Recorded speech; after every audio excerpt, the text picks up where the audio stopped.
নমস্কার বন্ধুরা, কেমন আছো তোমরা সবাই? আশা করি তোমরা সবাই খুব ভালো আছো এবং সুস্থ আছো। তো welcome back to my channel gossip with Roops. তো আজকে দুজনের ভিডিও নিয়ে একসাথে আলোচনা করব, ঠিক আছে? তো প্রথমে হচ্ছে আমাদের মন্দু দিদি। ভেবেছিলাম যে আজকের ভিডিও নিয়ে, মন্দু দিদির আজকের ভিডিও নিয়ে আলোচনা করব না, কারণ দেখো যতই যাই হোক না কেন, একটা বাড়িতে একজনের একটা যদি রোগ ধরা পড়ে, অসুখ ধরা পড়ে, সেটা নিয়ে বাড়ির মানুষদের কতটা টেনশান বা কতটা মন খারাপ, হ্যাঁ, এই জিনিসগুলো হয় সেটা খুব ভালো করে বুঝি। কিন্তু কিন্তু যখন ভিডিওটা খুলে যখন পুরো ভিডিওটা দেখলাম, হ্যাঁ, তারপরে যখন টাইটেলটা দেখলাম এবং যখন থাম্বনেলটা দেখলাম, তখন খুব ভালো করে বুঝে গেলাম যে কন্ট্রোভার্সি আমাকে করতেই হবে। কারণ কন্ট্রোভার্সি করার মতনই মন্দু দিদি কিন্তু কাজটা করেছে। ভিডিওতে গিয়ে কি দেখলাম? কিছুই কিন্তু পেলাম না যে রোগটা খালি ধরা পড়েছে, অসুখটা প্যানক্রিয়াসের অবস্থা ভালো না, সেইটা ধরা পড়েছে। তো সেইটা নিয়ে কি দেখলাম? মন্দু দিদি হায়দ্রাবাদ, চেন্নাই, কলকাতা কোথায় যাবে ঠিক করে পাচ্ছে না। তারপরে কি দিল টাইটেলে? যে সংসার ফেলে, ব্যবসা ফেলে আমাকে এখন ছুটে যেতে হবে চেন্নাই, হায়দ্রাবাদ। কিন্তু ভিডিওতে গিয়ে কি দেখলাম? সেই সমস্ত কিছুই দেখলাম না। যে এখনও পর্যন্ত এই সমস্ত নিয়ে কোনো আলোচনাই হয়নি যে কোথায় চিকিৎসা করাবে না করাবে, জাস্ট দেখিয়ে এসেছে, জাস্ট ডাক্তারটা দেখিয়ে এসেছে। তাহলে বলো, মানে এখনও কোনো আলোচনাই হলো না, কোনো কিছু ওরা ডিসিশনই নিল না, কোনো কিছু ওরা ঠিকই করলো না, কিন্তু টাইটেল থামলেনে কিন্তু খেলা হয়ে গেল, অসুখ নিয়ে খেলা হয়ে গেল। তাহলে আমরা কেন ছাড়বো বলে? কি দর্শকরা, আমি কি ভুল বলছি? এক মিনিট, এই ভিডিও করার মাঝখানে যদি ফোন আসে তখন কীরম বিরক্তিকর লাগে বলো তো? মানে এই কথার খেয়েই না হারিয়ে যায়। বিরক্তিকর বলতে এইটা বোঝাতে চাইছে, মানে কথার খেয়েই হারিয়ে যায়। কী বলছিলাম না বলছিলাম একটা, তো মানে কি বলবো, যাই হোক। তো কোথায় ছিলাম দেখো, ভুলে গেছি। ওহ, তো যাই হোক, মানে সেই অসুখটা নিয়ে, বরের অসুখ নিয়ে যখন আমাদের মন্দু দিদি খেলতে পাচ্ছে তার ভিডিওতে, মানে টাইটেলে থাম্বনেলে, যাতে সবাই দেখতে চায় যে কী হয়েছে দাদার, কী হয়েছে দেখি, কোথায় যেতে হচ্ছে সংসার ফেলে, ব্যবসা ফেলে, তো তার জন্যই আর কি দেওয়া, তো তার জন্যই আমারও ভিডিও করতে বসে পড়া। তো যাই হোক, চলো ভিডিওতে এবার ঢোকা যাক। তো ঘুম থেকে উঠেই বাসি মুখে ভিডিও বানাতে শুরু করে দিয়েছে আমাদের মন্দু দিদি। হ্যাঁ, যে এত সুন্দর ওয়েদার, তার জন্য নাকি ওপরের ঘরে, টিনের ঘরে, নতুন টিনের ঘর, স্বপ্নের ঘর, শখের ঘর, তো সেই ঘরে নাকি সুন্দর ওয়েদারের জন্য সকাল সকাল ঘুম ভেঙে যাচ্ছে, সকাল 7টার সময়, ঠিক আছে? আর নিচে শুলিয়ে মানে অ্যালার্ম দিয়েও, বর এসে ডাকলেও ঘুম ভাঙে না 10টার আগে, কিন্তু ওপরে ভেঙে যাচ্ছে। আসল কথাটা হচ্ছে, ওপরে যেহেতু চারিদিকে আলো, যতই পর্দা থাকা যাই থাক, একটা মানে আলো আলো একটা ব্যাপার আছে না, যেটা তো নিচের ঘরে সেই জিনিসটা নেই। নিচের ঘরে একটা অন্ধকার, যদিও তোমাদের আশপাশে তো ভালোই আওয়াজ আসে, তাই না? পাশে বাড়ি, সব চিৎকার চেঁচামেচি, বাচ্চা কাচ্চার ক্যালোর ব্যালোর, তো ওর মধ্যেও যে কী করে 10টা অবধি পর্যন্ত ঘুমাও, সেটাই হচ্ছে আশ্চর্যের বিষয়। তো ওপরে হচ্ছে ওর জন্যই ঘুমটা ভাঙছে, ওই আলোর জন্য ঘুমটা ভাঙছে, তাছাড়া আর কোনো ব্যাপার না। যে ওয়েদারের জন্য আবার তাড়াতাড়ি ঘুম ভাঙে কী করে? সুন্দর ওয়েদারের জন্য তো আরও গভীর ঘুম হবে, আরও দেরি করে ঘুম ভাঙবে, তাই না? কী যে কথা বলো, নিজের কথা নিজেই মাথা মুন্ডু খুঁজে পাবে না। আচ্ছা, তারপরে সেজে গুজে বাবা ডাক্তারের কাছে যাচ্ছে, কলকাতায় যাচ্ছে বলে কথা, হ্যাঁ, সেজে গুজে একেবারে মানে কি বলবো মানে একটা অনুষ্ঠান বাড়ির সাজ দিয়ে চললো হচ্ছে ডাক্তার দেখাতে। এরেই বলে মানুষের রুচি, বুঝেছো? এর জন্য না মানে শিক্ষিত হওয়ার, পেটে বিদ্যা দরকার। পেটের বিদ্যা বলতে আমি বলতে চাইছি মানে পড়াশোনা জানলেই মানুষ শিক্ষিত হয় না। মানুষের মানে কি বলবো, মানে মানে শিক্ষা অন্য জিনিস। একটা মানুষ ডাক্তারের কাছে যায় ওইরকম সেজে গুজে যেতে লাগে? হ্যাঁ, সব কিছুর তো, সব জায়গার তো একটা ব্যাপার আছে, এক একটা জায়গার মানে এক এক রকমভাবে ড্রেস আপ করে যেতে হয়। হ্যাঁ, যেই সাজটা দিয়ে গেছে ওটা কখনো ডাক্তার দেখানোর সাজ নয়। ডাক্তার দেখেই বুঝতে পেরেছে বাবা এই তো ভালো মালদার পার্টি, দিই এরে আরও গাদা টেস্ট দিই, গাদা ওষুধ দিই, হ্যাঁ, তারপরে আবার 1 মাস পরেই আবার আসতে বলি। বুঝতে পেরেছো? ডাক্তারের কাছে না কখনো ওইভাবে যেতে নেই। সত্যি কথা, ডাক্তারের কাছে একেবারে যত ছেঁড়া ফাটা পুরনো হয়ে গেছে ওই সমস্ত জামা কাপড় পরে, আলু থালু বেশে, গায়ের সোনা গয়না খুলে ফেলে তারপরে যেতে হয় ডাক্তারের কাছে। তো সেটাই তখন। তারপরে চুড়িদারটা দেখালো আমাদের, যে এই চুড়িদারটা ওই যে কী যেন নাম মেয়েটার, ভুলেই গেলাম, ওই যে ওই মল্লিকা ওই মেয়েটার কাছ থেকে হচ্ছে করানো, ওই মেয়েটাই করে দিয়েছে। হ্যাঁ, তখন কি বললো, বাবা ওর কাছ থেকে 7-8খানা চুড়িদার, প্রচুর 7-8খানা, মানে আরও বললো প্রচুর চুড়িদার নিয়েছি ওর কাছ থেকে, নিয়ে সব ওর কাছে বানাতে দিয়েছে। মানে দেখো, মানুষের পয়সা থাকলে দেখো, একে বলে না কি বুঝে শুনে চলা, এ নাকি বুঝে শুনে চলে। তাহলেই দেখো, মানে আমার পছন্দ হচ্ছে আমি নিয়ে যাচ্ছি, আমার তো আছে তো, এইটা আছে তো, তাই না? আমার পছন্দ হচ্ছে আমি নিই না, আমার ভবিষ্যতের কথা পরে ভাববো। তো তারপরে বেরোনোর সময় মা যখন বলছে যে যা তুইও নমস্কার কর, কে ঠাকুরকে নমস্কার করে বেরো, তখন কি বলছো যে ও আমার বর নমস্কার করলেই হয়ে যায়, একজন করলেই হয়ে যায়। বাবা কি পেরেম গো, বিয়ের 15 বছর বাদেও বর নাকি নমস্কার করলে একজন করলেই হয়ে যায়।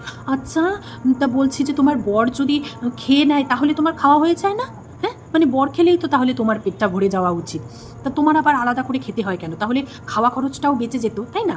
একজনের খাওয়াতেই, একজনের সমস্ত কিছু করাতেই যদি দুজনের হয়ে যায় স্বামী স্ত্রীর, তাহলে তো এটা মানে বিশাল জিনিস, বিশাল কত টাকা বাঁচতো বলো তো। কিন্তু কই, সেটা তো হয় না, কই তোমারও তো খেতে লাগে, মানে ব্যাপার স্যাপারগুলো না বুঝি না ঠিক।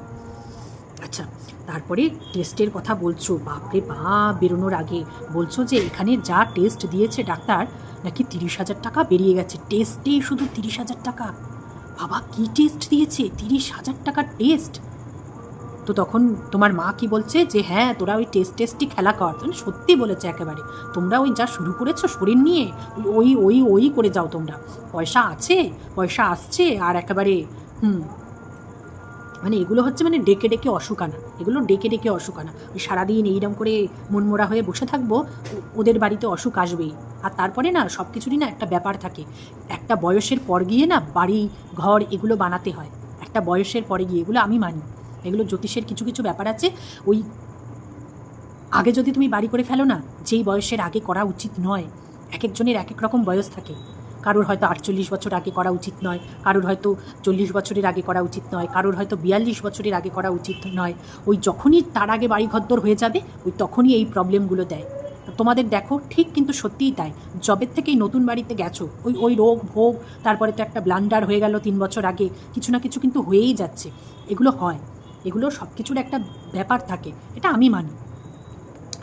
তো তারপরে হচ্ছে ওই গাড়ির সামনে জল ঢালা নিয়ে গাড়ির সামনে তুমি তো নেকু পুসু, তুমি তো কিছুই জানো না, গাড়ির সামনে জল ঢাললে কি হয়। হ্যাঁ, তখন তোমার মা বেশ ভালোই দিয়েছে, কেন তোর মা কিছু শেখায়নি, গাড়ির সামনে জল কিসের জন্য ঢালতে হয় জানো না? বাবা, মন্দুরানির কি হাসি, মানে লজ্জাও লাগে না যে হাসছে, মানে এতখানি বয়স হয়ে গেল এখনও জানে না যে এগুলো মানে ওই করা হয়, কি সত্যি মিথ্যে কি হয় আদৌ না হয় জানি না, করা হয় যে একটা শুভ জিনিস, এতখানি একখানা জার্নির জন্য যাচ্ছ, ওই জল ঢেলে নিলাম মানে ওই সমস্ত কিছু খারাপ যেগুলো কাটিয়ে নিলাম, এইটাই হচ্ছে মানে মানুষ বিশ্বাস করে।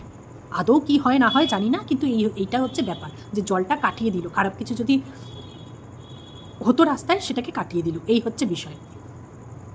আচ্ছা, তারপরে হচ্ছে খালি পেটে কফি খেলে, বাবারে বাবা, বিস্কুট পাওনি, এই ব্রেকফাস্ট পাওনি, যেখানে গেছিলে ব্রেকফাস্ট করতে সেখানে ব্রেকফাস্ট পাওনি, তার জন্য খালি পেটে, বাড়ি থেকেও তো বোধহয় কিছু খেয়ে আসুনি, সকালবেলা বেরিয়েছো তোমরা, আবার খেয়ে আসবে তাহলেই হয়েছে, না হলে আবার ব্রেকফাস্ট করতে যাচ্ছিলে কেন? নিশ্চয়ই খেয়ে আসুনি, তার জন্যই ব্রেকফাস্ট করতে যাচ্ছিলে, কিন্তু ব্রেকফাস্ট পাওনি, খালি পেটে কফি বিস্কুট ওইগুলো খেয়ে নিলে, ভালো। আচ্ছা, তারপরে হচ্ছে ঢুকলে, ওখানে ঢোকার আগে হচ্ছে হেলমেট ওই গাড়ির মধ্যেই রেখে চলে যাচ্ছ। তারপরে কি বলছে, ধর বাবা চুরি হলে হবে, হ্যাঁ চুরি হলে হবে, কি আছে, এইটা আছে তো, চুরি হলে হবে, আবার 2খানা কিনে দেবো, আমাদের কি পয়সার অভাব নাকি? হ্যাঁ, পয়সার অভাব নাকি? 2টো হেলমেট যাবে, 4টে হেলমেট কিনে নেব। হ্যাঁ, চুরি করবি নে, চুরি কর, কত চুরি করবি, তাই না? এই হচ্ছে ব্যাপার। আচ্ছা, তারপরে চললো ওই গোলাপি গার্ডার নিয়ে, বাবারে বাবা, গোলাপি গার্ডার আমি নতুন কিনেছিলাম, গোলাপি গার্ডারটা জামার সাথে ম্যাচ করে, গোলাপি জামার সাথে গোলাপি গার্ডার লাগিয়ে এসেছিলাম। চুল ছেড়ে আমাকে কি বিচ্ছিরি লাগছে, চুল ছেড়ে আবার বিচ্ছিরি কাকে লাগে আমি তো বুঝলাম না। হ্যাঁ, আমাকে কি বিচ্ছিরি লাগছে চুল ছেড়ে, কীরকম লাগছে, মানে গার্ডার নিয়ে চললো একখানা গার্ডার পর্ব। ওই নতুন গার্ডার নিয়ে গার্ডার পর্ব হয়ে গেল 10 মিনিট ধরে, যখনই ক্যামেরা খুলছে আমার গার্ডারটা চলে গেল, আমার নতুন গার্ডারটা এত ইরিটেটিং লাগে, একটা জিনিস নিয়ে কতবার বকা যায় একটা ভিডিওতে, বলতে পারো? হেলমেটের ভেতর দেখেছিলে, অনেক সময় হেলমেটের ভেতরে ঢুকে থাকে, অত টাইট করে বেঁধেছিলে, তাহলে গেলোটা কোথায়? চুল থেকে, যদিও তোমার একেবারে সিল্কি স্মুথ চুল, হয়তো সিল্কি স্মুথ চুল থেকে খুলে হয়তো বেরিয়ে চলে গেছে, এটাও হতে পারে, কিন্তু অনেক সময় হেলমেটের ভেতরে থাকে। তো যাই হোক, তারপরে হচ্ছে এসি, বাবারে গরম সহ্য করতে পারছে না আমাদের মন্দুরানি। জন্ম থেকে তো, যবে থেকে পয়দা হয়েছে তবে থেকে তো এসি রুমে থেকে বড় হয়েছে আমাদের মন্দু দিদি। তার জন্য হচ্ছে এসি কোথায় কোথায় এসি, ওইখানে এসি থাকবে তো ডাক্তারের ওখানে। আমিও আবার কি বলছি, ডাক্তারের ওখানে তো এসি থাকবে, কি বোকা বোকা প্রশ্ন করছি তাই না?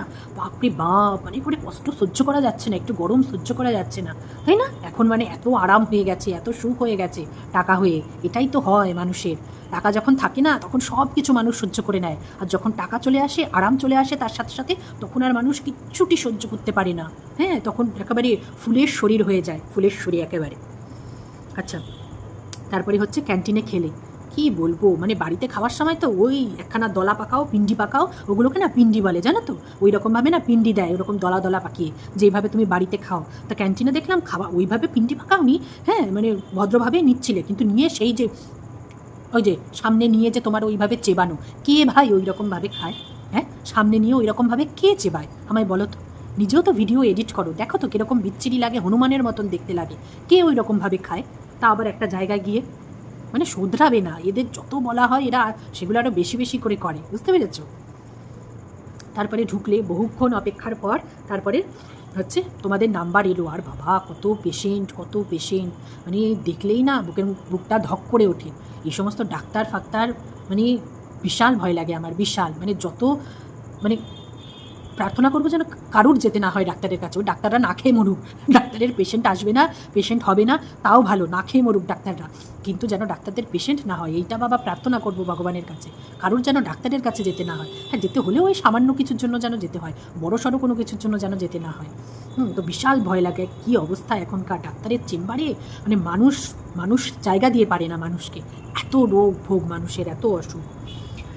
আচ্ছা, তারপরে বাড়িতে এলে এসে তারপরে মন্দু দিদি ট্রান্সফার করে দিল বরের কাছে, যে বর বুঝিয়ে বলতে পারবে ওর কী হয়েছে না হয়েছে সেগুলো বলবে। তো আমাদের দাদা প্রথমেই কি বলল, যে আমি সচরাচর আমার এই সমস্ত শরীর খারাপ নিয়ে কি হয়েছে না হয়েছে সেগুলো নিয়ে আমি জানাতে চাই না, আমি বারণ করি। ও মাই গড, তাই তাই দাদা, তাই? এই বেশি দিন আগেকার না, জাস্ট 2 দিন আগেকার ভিডিও, 2 দিন আগেকার ভিডিও। ওই যে যখন তোমাকে টেস্ট করতে দিল, সিটি স্ক্যান করতে দিল, সেই সময় তুমি তোমার বউকে এসে বলছিলে পেছন থেকে, যে বলেছো তোমার দর্শকদের বলেছো যে আমাকে আবার ওই ইয়েটা দিয়েছে, টেস্ট দিয়েছে, আবার ডাক্তার দেখানোর ওইটা বলেছো, নিজেই কিন্তু বললে। অথচ তুমি নাকি এইসব কথা আমি জানাতে চাই না, আমার এই সমস্ত অসুখের কথা আমার ভালো লাগে না, হ্যাঁ আমার নিজেকে দুর্বল লাগে, এই সমস্ত ভালো লাগে না, শারীরিক দিক থেকে কেউ দুর্বল হয়ে থাকবে, হ্যাঁ আমার ভালো লাগে না। এই যে ডায়লগগুলো দিলে 2 দিন আগের ভিডিওতে গিয়েই তুমি দেখো, তুমিই জানাতে বলছো তোমার বউকে যে তুমি জানিয়েছো এইগুলো তোমার দর্শকদের। তো যাই হোক, তো তোমার মানে জিনগতভাবে তোমার মানে কি বলবো, বাবার আছে, সেটা তোমার বোন পেয়েছে এবং তুমিও পেয়ে গেছো। প্যানক্রিয়াসের সমস্যা তোমার ধরা পড়েছে, এবং এটার থেকেই সুগারেরও সমস্যা হচ্ছে, ইনসুলিন তৈরিরও সমস্যা হচ্ছে, হয়তো ভবিষ্যতে ইনসুলিন নিতে হতে পারে। তারপরেও তোমাকে গ্যাস্ট্রো দেখাতে বলেছে, গ্যাস্ট্রো ডাক্তার দেখাতে বলেছে, এখনও অনেক ব্যাপার স্যাপার রয়েছে। তারপরে এই ডাক্তার একটা ডিসিশনে আসবে বা ওষুধপত্র সেই মতন চলবে।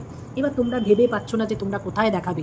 হ্যাঁ, এখানকার লোকাল ডাক্তার দেখিয়েও তো টাকার উপর টাকা গেল, অ্যাপোলোতে দেখালে আরও বেশি টাকা লাগতো।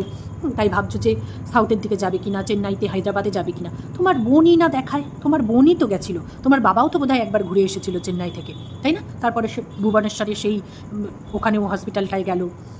আর তোমার বোনই যেখানে যাচ্ছে চেন্নাইতে ডাক্তার দেখাতে, তো তুমি মানে বোনের সাথে আলোচনা করতে পারছো না? মানে কার সাথে আলোচনা করবে, কাকে বলবে, কিভাবে কি করবে না করবে তোমরা ভেবে কুল পাচ্ছ না। মানে না, তোমাদের সম্পর্কগুলো বলি না কি যে হয়েছে তোমাদের ভেতরে, নিজেদের মধ্যেই সেই কথা নেই, ওই জাস্ট একটু অনুষ্ঠানে হাহা হিহি করলে ব্যাস ওইটুকুই। এই যে এত বড় একটা অসুখ ধরা পড়ছে, হ্যাঁ ক্রিটিক্যাল হতে পারে ভবিষ্যতে, এখন মানে অল্পতেই যে ধরা পড়ে গেছে, এটা নিয়ে বোনের সাথে আলোচনা করি, বোনের বরের সাথে আলোচনা করি, ওরা কোথায় দেখাচ্ছে না দেখাচ্ছে, তোমার বোনেরও তো সেমই সমস্যাই, তো তার বেশি তোমার একটু কম, এই তো পার্থক্য। তো তোমার বোনের সাথে আলোচনা করতে যেতে পারছো না, তার জন্য বাইরের লোককে মানে ডাকতে হচ্ছে বা বাইরের লোকের সাথে আলোচনা করতে হচ্ছে। তো যাই হোক, তারপরে আবার বলছো স্টমাকেও হার্নিয়া। বাবা, স্টমাকে আবার হার্নিয়া কি জিনিস? বাপরে বাপ, কত ধরনের রোগ যে আছে আজকালকার দিনে। তারপরে ফ্যাটি লিভার, হ্যাঁ তারপরে আরও কি পেটের, মোট কথা তোমার পেট নিয়ে সমস্যা, হ্যাঁ গাট হেলথটা তোমার ঠিক নয়। হ্যাঁ, এবার দেখো অ্যালোপ্যাথি তো দেখাতেই হবে, ওই সমস্ত তো আছেই। একটা ফেসবুকে একজনের খুব ওই হিমস হসপিটাল, দেখবে হিমস হসপিটালে আচার্যা মনীষজি, উনি উনি উনি বেশ ভাইরাল কিন্তু এখন ফেসবুকে, প্রচুর ভিডিও দেয়, প্রচুর ওনার ওখানকার পেশেন্টদের সাথে কথা বলায়। হরিয়ানাতে বোধহয় ওনার হসপিটালটা, ওনার আয়ুর্বেদের হসপিটাল ওটা। তো অনেক নাকি ক্যান্সার পেশেন্টও নাকি সুস্থ হয়ে গেছে, ভালো আছে। হ্যাঁ, তো তোমরা কিন্তু ওই জায়গায় দেখাতে পারো, আমার যেটা মনে হচ্ছে ওই জায়গায় দেখালে হয়তো ভালো হতে পারে। ক্যান্সারের মতন রোগ যদি সুস্থ হয়, পেশেন্টদের সাথে ওরা কথা বলায়, তো একটু খোঁজখবর নিয়ে দেখতে পারো যে আদৌ কীরকম, ভালো কি খারাপ, কি মানে এই রোগের চিকিৎসা করাতে পারবে কি না। হ্যাঁ, তো এগুলো তোমরা খোঁজ নিয়ে দেখাতে পারো। আমি কিন্তু মানে যতটুকু ফেসবুক থেকে দেখি, সরাসরি তো ওইভাবে আমরা জানি না, তো যতটুকু দেখে বুঝতে পারি যে ভালো, খুব ভালো, উনি ডাক্তার হিসাবে খুব ভালো। তো সেটা একবার দেখতে পারো। হিমস হসপিটাল আমাদের এখানেও আছে, কলকাতাতেও ওনার ইয়ে রয়েছে, কিন্তু তবু ওইখানে উনি থাকেন, তো ওইখানে যাওয়াই আমার মনে হয় ভালো, বেটার, কলকাতায় না দেখিয়ে। আর দেখো তোমরা যেটা ভালো বুঝবে, তোমরা কি করবে না করবে তোমরা জানো। তো এইটুকুই মন্দুর ভিডিও নিয়ে এইটুকুই বলার ছিল। এবার আসি মন্দু দিদির বুনু, ঠিক আছে, আমাদের মানু বুনু, ঠিক আছে, মানু বুনুর ভিডিওতে আসি। মানু বুনুর আজকে টাইটেল দেখেছো, কি টাইটেল দিয়েছে ওটা? হ্যাঁ, যে রানাঘাট থেকে শুরু করেছিলাম এখনও দেখেছি। হ্যাঁ, এই সব থেকে জীবনের শিক্ষা নিতে হয়, মানে কি, এটার মানেটা কি? রানাঘাট থেকে শুরু করেছিলাম কি, এটা তো বুঝতেই পারলাম। এখনও দেখেছি, এটা কিন্তু এখনও দেখেছিটা হবে না, এখনও দেখছি। এখনও দেখছি লিখলে বাক্যটা কিন্তু ঠিক হতো। ওটা ভুলবশত লিখেছে নাকি ওটা কন্ট্রোভার্সি করার জন্য লিখেছে বুঝলাম না। আর তার পরের লাইনটা যে এই সব থেকে জীবনের শিক্ষা নিতে হয়, মানে কি? ভিডিওতে গিয়ে তো কিচ্ছু পেলাম না, মানে কোনো মিলই পেলাম না ওর টাইটেলের সাথে ভিডিওতে গিয়ে। হ্যাঁ, প্রথম লাইনটার মিলটা পেলাম, সেটা পরে বলছি, কিন্তু পরের লাইনটার কি বোঝাতে চাইলো, এই সব থেকে জীবনের শিক্ষা নিতে হয়, কোন সব থেকে? কিছুই বুঝলাম না ভিডিওতে গিয়ে। মানে কি বলবো, ঘুমিয়ে ঘুমিয়ে টাইটেল লিখেছিল না কি, বুঝেই পেলাম না। মানে কন্ট্রোভার্সি করার জন্য, মানে ওই রানাঘাটটা তো দিয়েছে কন্ট্রোভার্সি যাতে হয়, মানে কন্ট্রোভার্সি না, মানুষ যাতে দেখতে যায় যে রানাঘাট থেকে কি শুরু হয়ে গেছিল, দেখি তো গিয়ে ভিডিওতে। হ্যাঁ, তার জন্য রানাঘাটটা দিতে হয়েছে, সেটা তো বুঝলাম, কিন্তু কোনো মিলই পেলাম না। আচ্ছা, তারপরে আসি। আজকে বিশাল কাজ করেছে দুজনেই, বিশাল কাজ করেছে। হ্যাঁ, তো সজনে ডাঁটা প্রথমেই দেখাচ্ছ, সজনে ডাঁটা হচ্ছে কাটছো, তারপরে কি বলছো যে এই সময় নাকি তুমি শুনেছো অনেকের কাছ থেকে বা জেনেছো যে সজনে ডাঁটা নাকি খাওয়া যায় না, এই বললে, এই কদিন আগেই বললে। হ্যাঁ, বা অনেক অনেক কটা ভিডিওতেই তুমি বলেছো যে তুমি তোমার ডাক্তারকে জিজ্ঞেস করেছো যে এই সময় কি কি খাওয়া যাবে না যাবে, ডাক্তার বলেছে সব খেতে পারবে, যেটা তোমার ইচ্ছা হবে তুমি সব খাবে, কোনো বিধি নিষেধ কিচ্ছু নেই। আবার এই যে ন্যাকাপনা শুরু করেছো যে এই সময় আমি শুনেছি সজনে ডাঁটা নাকি খাওয়া যায় না। হ্যাঁ, মানে কত যে ন্যাকাপনার কথা বলতে পারো বুঝতে পারি না। আচ্ছা, তারপরে বলছো ওই যে ওই দিদি, কোন দিদি হচ্ছে ওই তোমাকে সজনে ডাঁটাটা দিয়েছে, তা বলছো যে এতগুলো না দিলেও পারতো, কারণ আমরা তো খুব কম রান্নাবান্না করি।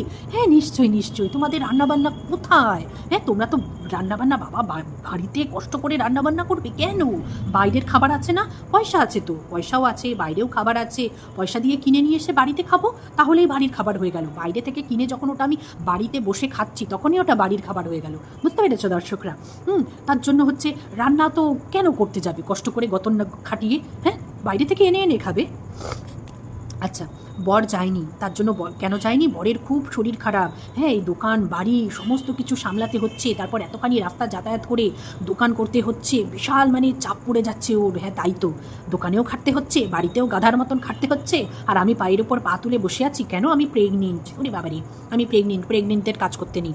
আচ্ছা, তার জন্য বরের মানে চাপে চাপে নাজেহাল অবস্থা, শরীর একেবারে যাচ্ছে, বর আর পাচ্ছে না। আজকে ওর বরের ভিডিও, মানে বরের মুখটা দেখেছো? মানে বর যে বিরক্ত হয়ে যাচ্ছে দিনকে দিন, সেটা বরের মুখ দেখে আজকে ভালো বোঝা যাচ্ছিল। আচ্ছা, তো যাই হোক, তাও যে বললো না যে তার জন্য আজকে বেলা করে বেরোবে, একটু রেস্ট নিচ্ছিল, তারপরে কি বললো যে শুয়েছিল, তারপরে বললো না শুয়েছিল না, মানে বড় কাজ করেছে। হ্যাঁ, সেটাই হচ্ছে ব্যাপার, বরকে দেবে শুতে, যে শরীর খারাপ দেখে যে তুমি একটু শোও, একটু রেস্ট নাও বা একটু বিশ্রাম করো, ও দেবে শুতে। বাবা, তাহলেই হয়েছে। রান্নাঘরটাও আজকেই ডিপ ক্লিন করালো বরকে দিয়ে, বুঝতে পেরেছো? এরকম শরীর খারাপ, তাও বরটাকে দিয়ে আজকেই ডিপ ক্লিন করাতে হলো রান্নাঘর। ছুঁচোয় একেবারে কর্মকাণ্ড করে রেখে দিয়েছে।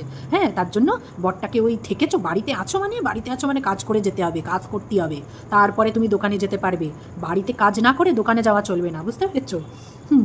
কি ভালোবাসে বরকে, হ্যাঁ, কি ভালোবাসে বাবা। আমরা আমাদের বড়দের কিছু হলে আমরা তখন বলি ঠিক আছে আজকে কাজে যেও না, একদিন রেস্ট নাও, একদিন দোকান বন্ধ রাখো, ও বাবা একদিন বাড়ির কাজ করো না, আরে দেখো শরীর খারাপ তাও বাড়ির কাজ করে রান্নাঘর পরিষ্কার করে সব ওকে গুছিয়ে দিয়ে জল টল এনে তারপরে যেতে হবে বিকেলবেলা।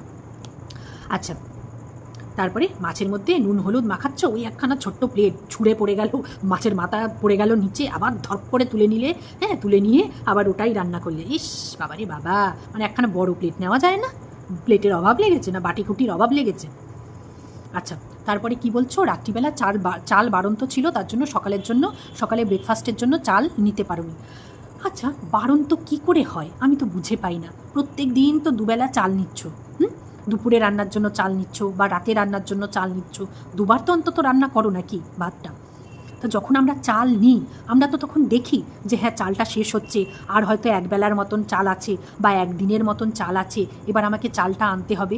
আমরা তো তাই করি, যারা লক্ষ্মী গৃহিণী তারা কিন্তু তাই করে, যে চাল আর দুদিনের মতন আছে, এবার তাহলে চালটা নিয়ে আসো। আমরা ওই একেবারে একটা কোনাও থাকবে না চালের, রাঁধতে পারবো না তারপরে যাব দোকানে চাল আনতে, আমরা কি তাই করি? কিন্তু আমাদের মানুগুনু তাই করে, কিন্তু তাই করে, প্রত্যেক দিন কিন্তু চালের কৌটো থেকে চাল নিচ্ছে, অথচ ও চাল শেষ হয়ে যাবে দেখবে যে খুলে যে উমা আজকে তো রান্নার জন্য চাল নেই, ব্রেকফাস্টের জন্য তো চাল নেই, ভাত করবো কি করে। তারপরে ও যাবে সকালবেলা বরকে দিয়ে চাল আনাতে, বাজারে পাঠাবে। বুঝতে পেরেছো কি ছন্নছাড়া সংসার করছে? আচ্ছা, তারপরে ওই জলের ড্রামও তাই, 4খানা ড্রাম রয়েছে, 4খানা ড্রামই শেষ, জল নেই, এক ফোঁটাও জল নেই। কেন? যখন 3খানা ড্রাম শেষ হচ্ছে, একখানা যখন ড্রাম রয়েছে, তখন 3খানা ড্রাম আমি চলে যাই জল আনতে, মানে 4টেই শেষ হয়ে যাবে, একদম খালি হয়ে যাবে, তারপরে যাব আমি জল আনতে। এ আবার কোথাকার নিয়ম? এ আবার কোথাকার নিয়ম আমি তো বুঝে পাই না। আচ্ছা, তারপরে মানুগুনু আজকে কী কাজ করেছে, ফ্রিজ পরিষ্কার করেছে, মাইক্রোওভেন পরিষ্কার করেছে, টেবিলটা গুছিয়েছে, শোকেসটা পরিষ্কার করেছে, তারপরে আরেকটা টেবিল গুছিয়েছে। ওরে বাবা, বিশাল কাজ করে ফেলেছে, বিশাল। ভাবতে পারছো এই প্রেগনেন্ট অবস্থাতেও মানুগুনু আজকে 1 মাসের কাজ 1 দিনে কইরা ফেলাইছে। এরপরে 1 মাস কিন্তু আর কাজ করার কথা বলবে না মানুগুনুকে, একদম বলে দিলাম। ও 1 মাসের সমস্ত কাজ কিন্তু একদিনে করে নিয়েছে। হ্যাঁ, আচ্ছা, তারপরে কাচাকুচিটাও মেশিনে হয়েছে, সেইগুলোও পর্যন্ত বর মেলে দিয়ে গেছে। হ্যাঁ, জামা কাপড়গুলোও মেলে দিয়ে গেছে, জল এনে দিয়ে গেছে, চাল নিয়ে এসছে, তার মানে বাজারেও গেছিলো। হ্যাঁ, তারপরে রান্নাঘর পরিষ্কার করে দিয়ে গেছে। অথচ বরের শরীর খারাপ, বরের গা ম্যাজম্যাজ করছে, বরের শরীর ভালো না, তাও সব কাজ করে দিয়ে আবার ছুটতে হলো 2 ঘন্টা আপ ডাউন করে দোকানে। কি অবস্থা! আচ্ছা, তারপরে আবার কি বলছো জামা কাপড় গোছাতে হবে, সেটাও কি বলছো যে ও যা জামা কাপড় আছে ও একজনে গোছানো যাবে না, সেটাও বর আসুক, বরের সাথে মিলে গোছাতে হবে। মানে জামা কাপড় তো বসে বসেও ভাঁজ করা যায়, বা বিছানায় বসে বসেও জামা কাপড় ভাঁজ করা যায়, কিন্তু সেইটাও নাকি বরকে হেল্প করতে হবে, জামা কাপড় গোছাতেও নাকি বরের হেল্প লাগবে। রাত্রিবেলা আসবে 12টার সময়, তারপরেও নাকি বর হেল্প করে দেবে, বা পরের দিন সকালে হয়তো বর গোছাতে হেল্প করবে। তারপরে বিকেলবেলা সন্ধ্যাবেলা লাচ্ছা করেছো। লাচ্ছা ওইভাবে করে আমি জানি না, লাচ্ছা আসলে আমার পছন্দ না, একদম পছন্দ না। তা ওই লাচ্ছাটা বার করে দুধটা ঢেলে দিতে হয়, তাহলেই লাচ্ছা হয়ে যায়? আমি তো জানতাম ওই সিমুইয়ের মতন করতে হয়। হ্যাঁ, কিন্তু তোমারটা দেখলাম যে ওই লাচ্ছাটা নিয়ে বার করে তার মধ্যে ওই গরম দুধ চিনি দিয়ে মিশিয়ে ওইটা ঢেলে দিলেই হয়ে গেল লাচ্ছা। জানি না বাবা, আমার ওই পছন্দ না, তার জন্য খাইও নি কখনো, আর রেসিপিও জানি না যে কীভাবে করতে হয়। তো লাচ্ছা খাওয়ার আগে বোতলে জল নেই, জল ভরতে গেলে ও মা, এ কী কথা গো? হ্যাঁ, তুমি জল ভরে খাবে কেন? এ আবার কোনো কথা হলো? 5 মাস 6 মাসের প্রেগনেন্ট তুমি, প্রেগনেন্সিতে 6 মাস চলছে, এখন তুমি জল ভরে বোতলে জল ভরে বারান্দা থেকে জল নিয়ে এসে তারপরে তুমি খাবে? এই কি তোমার বর কি গো, বোতলে জল ভরেও রেখে যেতে পারেনি, সেটাও তোমাকে করতে হবে? বোতলে জল ভরে নিয়ে তারপরে খেতে বসতে হবে সন্ধেবেলার টিফিন? কি বর গো তোমার, হ্যাঁ, একটুও ভালোবাসে না তোমার বর কিন্তু তোমাকে। আচ্ছা, তারপরে রাত্রিবেলা খেতে গিয়ে সেই যে যেটা নিয়ে টাইটেলটা দিয়েছো, যে ওই কোন একখানা নাটক দেখতে কি দেনা পাওনা কি, সেইটা ওই রানাঘাট থেকেই দেখা শুরু করেছিলে প্রথম। তো সেই নাটকটা নাকি তোমরা এখনও দেখে চলেছো, সেইটা নিয়েই কি টাইটেলটা দিলে? রানাঘাট থেকে শুরু করেছিলাম, এখনও দেখেছি, আবার কি এখনও দেখছি, সেইটা হতে পারে? হ্যাঁ, তো সেইটা নিয়েই রানাঘাট একখানা চালিয়ে দিল টাইটেলে, যাতে সবাই দেখতে আসে, আও আও আমার ভিডিওতে এসে দেখো রানাঘাট নিয়ে আমি কী শুরু করেছিলাম। আচ্ছা, তারপরেরটার কিন্তু আমি খুঁজতে পাইলাম না, যে এই সব থেকে জীবনের শিক্ষা নিতে হয়, কোথার থেকে যে কী শিক্ষা নিতে হয় বুঝতে পারলাম না। তোমরা একটু বলো তো, তোমরা যদি বুঝে থাকো এই লাইনটা কোথায় ছিল ওর ভিডিওতে। তো চলো, দুজনের ভিডিও তাহলে এইটুকুই ছিল। তো কেমন লাগছে আমার ভিডিও জানাতে কিন্তু অবশ্যই ভুলো না তোমরা। আজকের মতন টাটা, বাই বাই।